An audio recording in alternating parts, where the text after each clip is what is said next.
Well, hello and welcome everyone for another episode of the Schenker Ponsley podcast.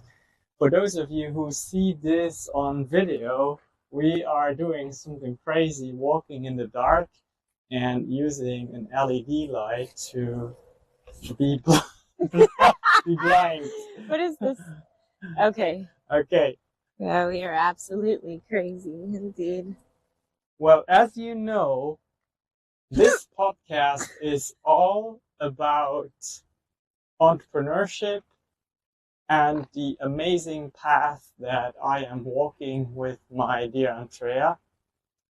And really what I want to achieve here with this podcast is to inspire you to also grow, whether that is in an entrepreneurial fashion or maybe just step it up at home.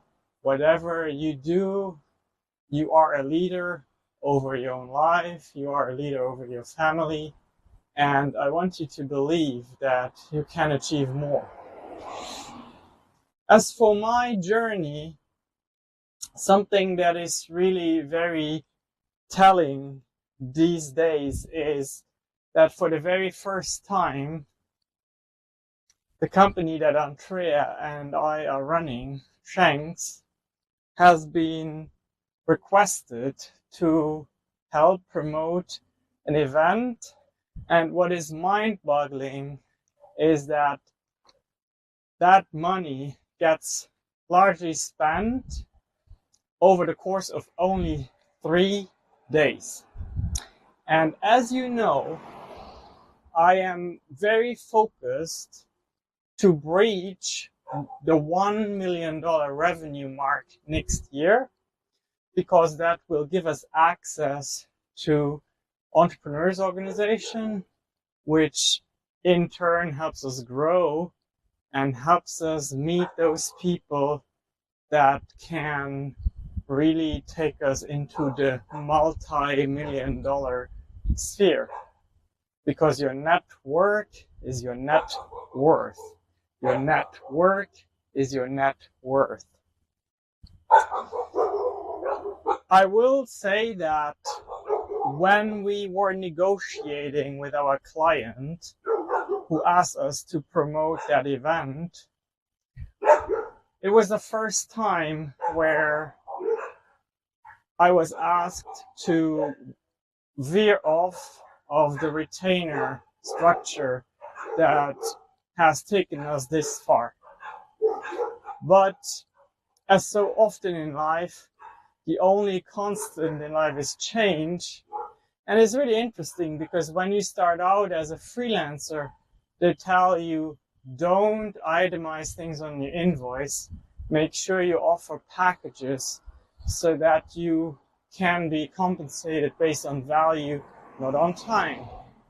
And that takes you quite a way. We are now in the high 6 figures, and it looks like in order to get to the projects that have the kind of budget I just alluded to, you somehow need to be willing to go back to itemized billing.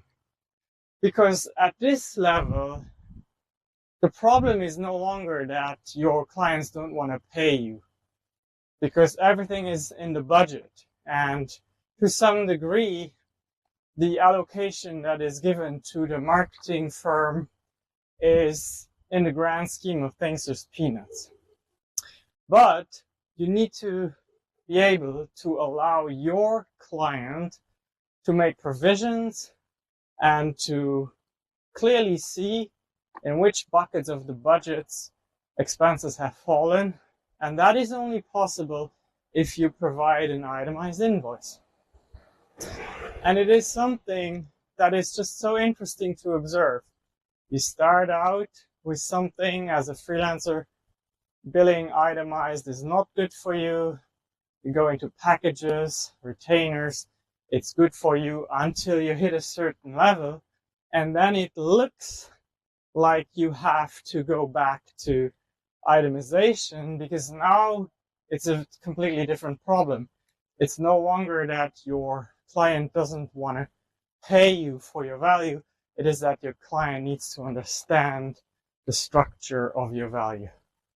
This event, if it becomes a successful one, which we hope because we're responsible to get butts into seats, but if this event becomes successful, then guess what? A world of opportunities will open to Shanks, and we're just gonna be very well positioned to get into the multi-million-dollar space. Andrea, you are the guest on this podcast, and I can take the stick, that's fine. And I want to know what your thoughts are, and if you have questions for me, you will have typically good ideas for me to go further into certain aspects. Explain what it means to itemize your services. Itemization on an invoice means that you say, okay, the website, the landing page that promotes the event took X amount of hours to complete, and that amounts to a certain dollar amount that you want to be paid. Why would that be preferred over a retainer? Well, a retainer can be more price efficient in the long run, but if you work with multiple vendors, which is the case in this scenario where we are responsible for digital and for the website, and others are responsible for music, others are responsible for video production, then you just need to be able to measure, okay, so 25% of my budget has flown into landing page creation within the first week of our timeline. Mm-hmm. And it is easier for the, in this case, the event management firm to go to their client and say, okay, so you have allocated X amount of dollars to us, and we are 1 week in and we have burned, that's actually a term, the burn down rate. We have burned 2% of the budget. At the end of the day, it is really also something that pertains to how comfortable are your clients and your partners with certain billing strategies. But I can clearly see that it gives you a better gauge of where am I at the moment, right? Because when you plan such an event, it's very well possible that your digital is low at the beginning and high at the end, and maybe initial planning is high at the beginning and low at the end. So in order to always know in the moment what is flowing through the pipeline financially, that would not be possible if everybody worked on a retainer. Mm-hmm.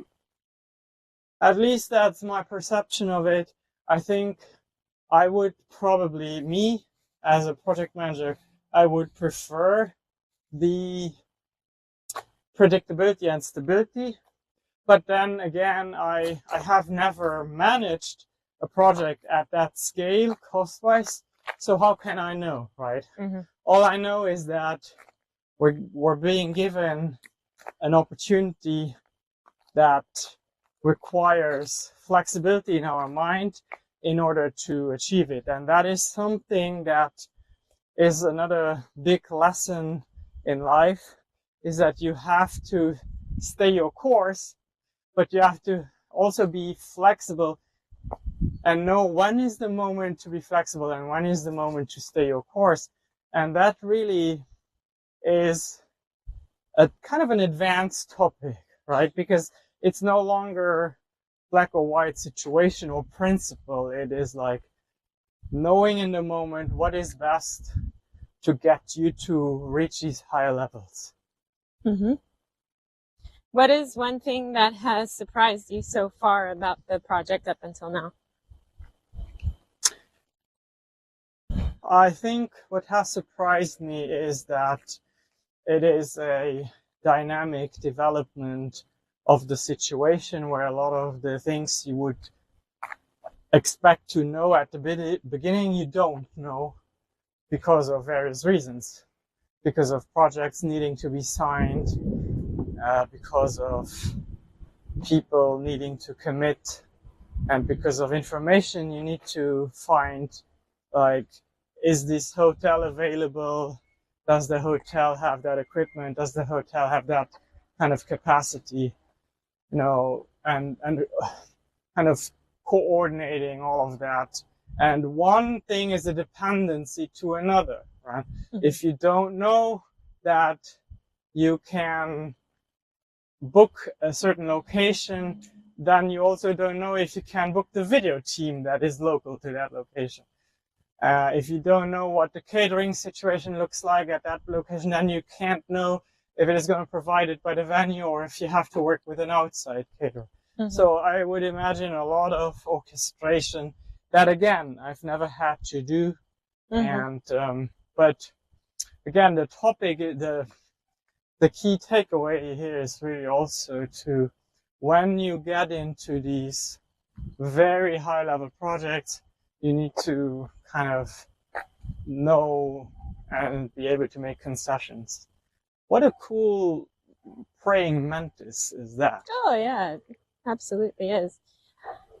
Right now I'm hanging on by a thread, so we're already at the Blair Witch Project with the shaky camera and lighting. Well, most people will listen to this, I believe, in the form of an audio podcast. If you're listening, imagine us walking in the dark with a light held by me and a camera on a selfie stick held by me while Shankar uses his gestures and notes. It's the Blair Witch Project. And if you're watching this and you've made it this far, thank you. Then we'll also show the praying mantis. Also, tell us if you think you have been subjected to the Blair Witch Project, if you haven't gotten vertigo by now. But check this out. How cool is this? Neat, right? Neat. Yeah, this is recorded in a time where Halloween is not far away. Oh my goodness, it's actually moving. It's attacking us. Awesome. Okay, I think that needs to be the cover image.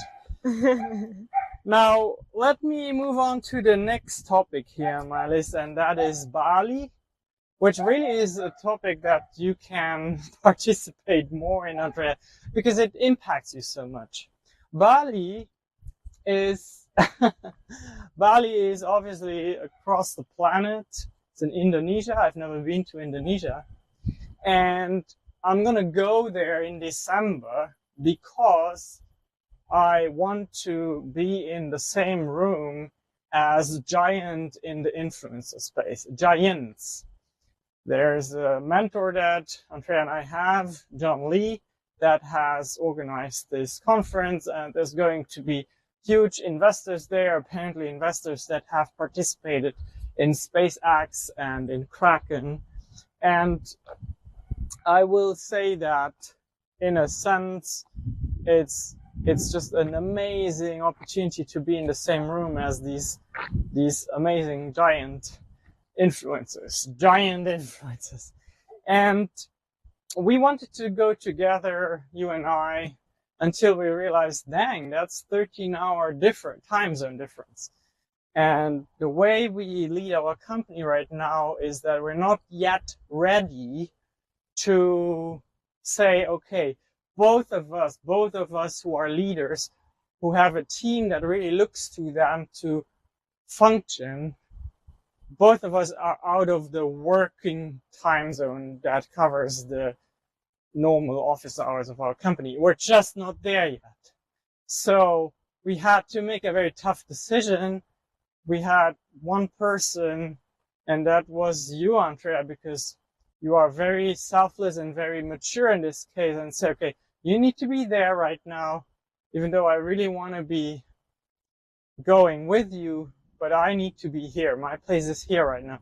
And I want to really publicly thank you for that wisdom that you have, and let you react to that right now. Yeah, I mean, I think a really good example of why it's important to have one of us here is about, can be kind of summed up in looking at what has happened with one of our emergency service clients. Oh my goodness. Yeah. Do you want to explain that? Yeah, I don't know how much I want to go into it, but let's just say we provide IT support for very, very critical services that impact literally human lives. And this is not an exaggeration. If computer systems that we support don't run, people don't receive life-saving support. That's all I'm going to say. So, yeah. So the last time this happened, when Shankar was in Amsterdam, I was pulled in to help it wasn't the last time this happened, but when there was a situation that required attention, I got pulled in and I was kind of working the back end, if you will. Imagine me as the mouse or the keyboard, and Shankar was like the brain. So he told me everything that I needed to do to get something up and functioning. Mm-hmm. And that can only happen if you have someone on the other side who can do that. So if it ever came down to it, and let's say it's 3 a.m., 4 a.m. in Bali, and there was an emergency that had happened, God forbid, excuse me, mind you, it's 13 hours apart, so this is quite possible. Then I would call Shankar and I would be able to reach him. And then we would solve whatever the problem is. But if two of us are gone and neither of us can be reached, then the dynamic changes, because it could be a whole 7 hours before some critical situation is taken care of, where only one of us would be able to support. Yeah. And I just realized that this means that I cannot have my phone on Do Not Disturb. You need to be able to reach me. You can have it on Do Not Disturb. We have techniques to be able to contact each other beyond that. Mm-hmm. But it needs to be me. That's what I'm saying. Because then it's understood that this is not like, oh, I can't get my printer to work. Right. Not that that's not important, but is it wake somebody up in the middle of the night important? No. Mm-hmm. So I'll be able to triage the requests along with our TPM, our technical project manager.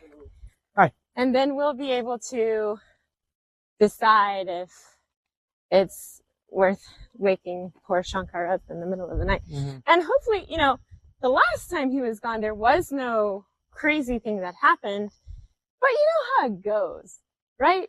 Mm-hmm. Everything is going great, and then it's not. Or nothing is going great, and you're here. It's always like that. It's like the opposite of what you think will happen happens. So he went over thinking that everything in the world was going to happen, and nothing happened. Mm-hmm. But who wants to take chances? There's a lot. Literally, life and death can hang in the balance of some of the things that we do. So yeah, absolutely. And it's not as easy as it looks, is it? It is not as easy as it looks. And let me remind everyone that where I'm going in Bali, I will be truly with the top 1% of the world. This mentor, Jun Lee, he is someone who is incredibly skilled at reaching people online and scaling. Yeah.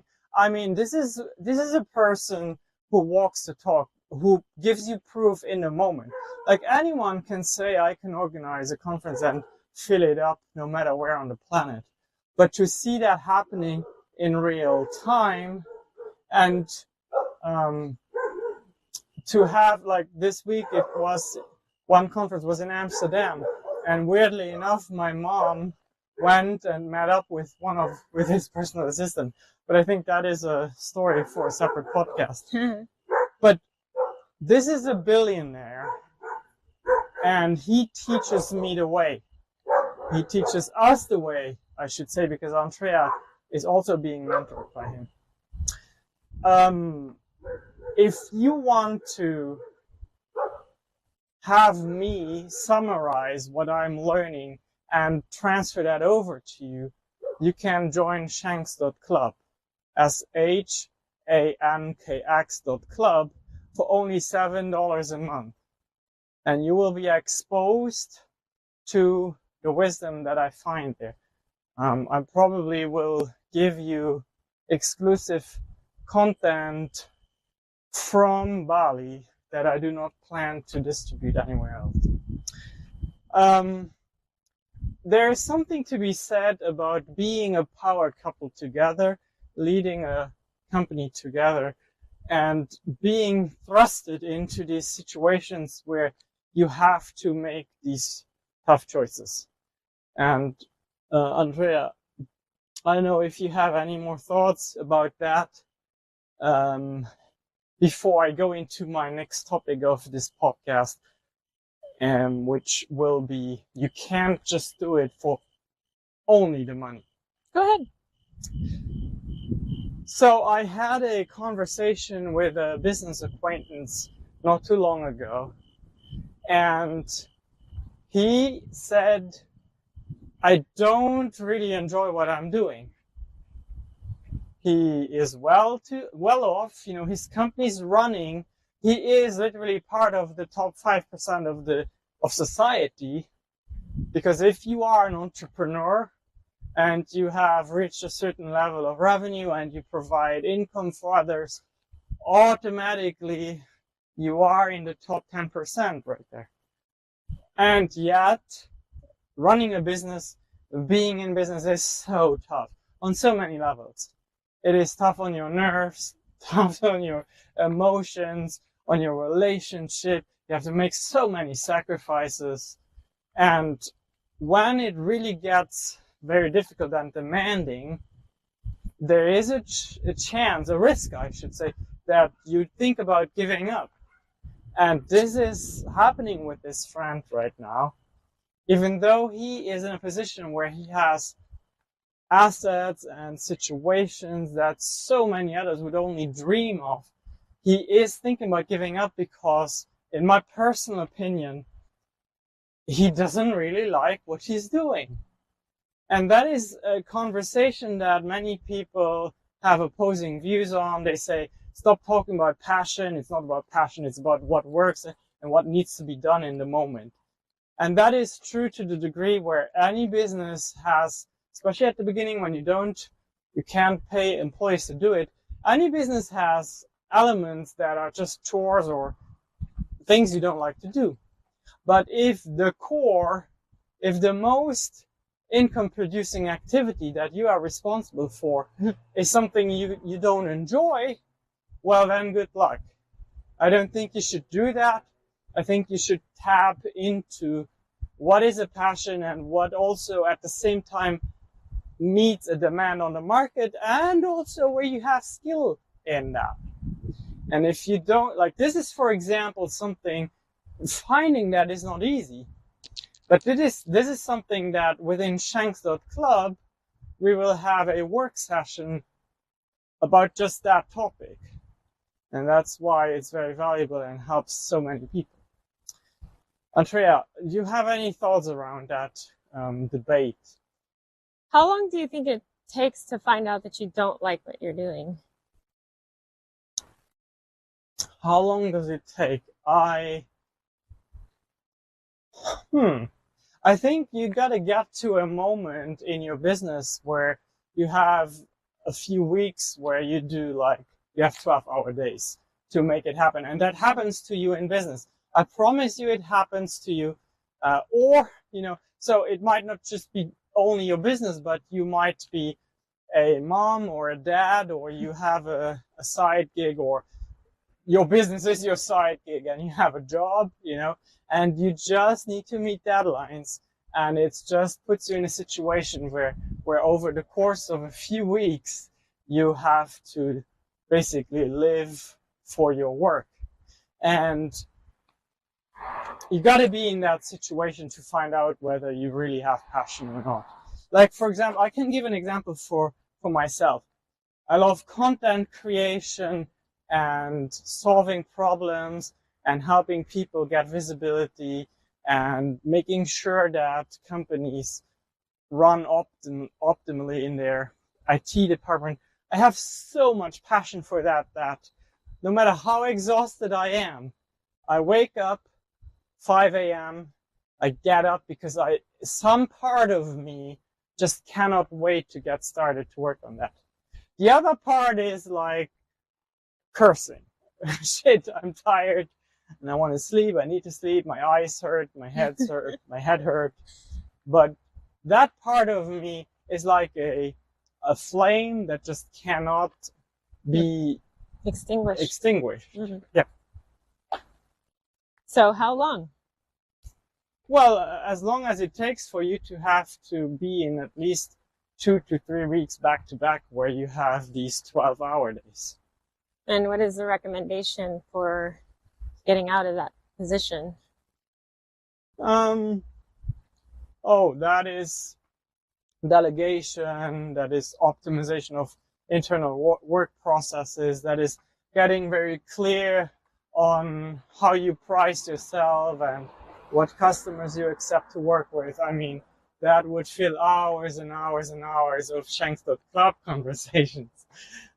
These are all good topics, but really, I will say, I think most of you, if they truly look inward, they will have a pretty good idea whether something is passion or not. But I think what most of you will do is you will be very tempted by money, and you will let a lot of money make yourself tell a lie that, hey, I am passionate about this. Whereas in reality, you're not. You're just passionate about the potential the income potential that this might bring. But what you don't understand, or what you might not know, is that you're going to be so busy that at times you can't even enjoy your money. That is going to happen. You have income. I mean, we are in that situation sometimes. We have so much income coming in, and you just don't have the time to spend it.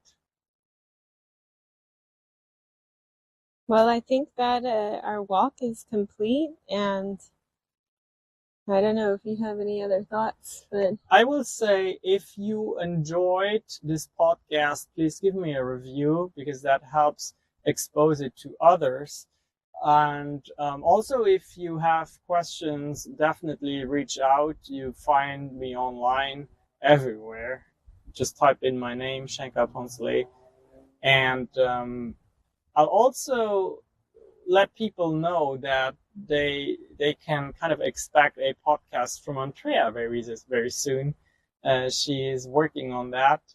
And then you get the female perspective of Shanks. That's right. Okay, well, thank you so much for your very precious time.